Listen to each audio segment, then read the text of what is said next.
एक बार मां दुर्गा की एक सेविका ने कहा, हे माता, आप तो दिन भर मूर्ति बनकर खड़ी रहती हैं।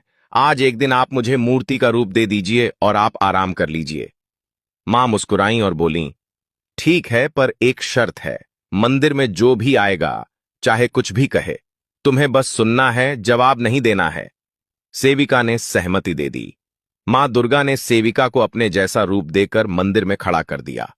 सुबह सबसे पहले एक व्यापारी आया, मां को प्रणाम किया और जैसे ही बाहर निकला उसका बटुआ गिर गया। सेविका बहुत बेचैन हुई। मन हुआ कि उसे आवाज देकर बटुआ लौटा दे, लेकिन मां की शर्त याद आई और वह चुप रही।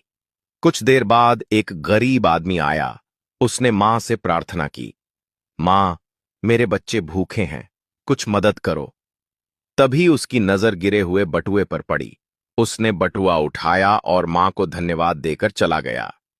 इसके बाद एक नाविक आया और बोला, हे माता, मैं 20 दिन के लिए समुद्र यात्रा पर जा रहा हूं, कृपा करना।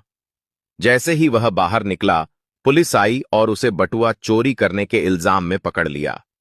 यह देखकर सेविका से रहा नहीं गया और वह बोल पड़ी, यह गलत है।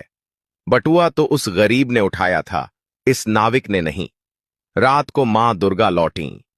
सेविका ने गर्व से पूरा किस्सा सुनाया, लेकिन मां गंभीर हो गईं और बोलीं, तुमने मेरी योजना में दखल दे दिया। वह व्यापारी बेईमान था। उसका बटुआ गिरना उसके कर्मों का फल था। गरीब को बटुआ इसलिए मिला ताकि वह अपने बच्चों का पेट भर सके, और नाविक का जहाज तूफान में डूबने वाला था। पुलिस द्वारा पकड़े जाने से उसकी जान बचने वाली थी, लेकिन तुम्हारे बोलने से गरीब जेल चला गया और सब गड़बड़ हो गया। मां ने कहा, याद रखो, जो भी होता है उसमें मेरी योजना होती है। तुम्हारी नजर से उस पल की सच्चाई दिखती है, लेकिन मैं संपूर्ण समय और कर्मों को देखती हूं। इसलिए जब भी तुम्हें कुछ गलत लगे, समझ लेना कि वह तुम्हारे भले के लिए ही हो रहा है। हर हाल में मुझ पर भरोसा रखो। निष्कर्ष, कभी कभी जो हमें गलत लगता है वही वास्तव में हमारे भले के लिए होता है। मां दुर्गा की योजना हमारी सोच से हमेशा बड़ी और गहरी होती है। इसलिए हर परिस्थिति में मां पर विश्वास बनाए रखना चाहिए, क्योंकि जो भी होता है वह हमारे अच्छे के लिए ही होता है। अगर आप इस बात से सहमत हैं तो कमेंट में हां जरूर लिखें, और ऐसी ही प्रेरणादायक कहानियों के लिए हमें फॉलो और सब्सक्राइब करें।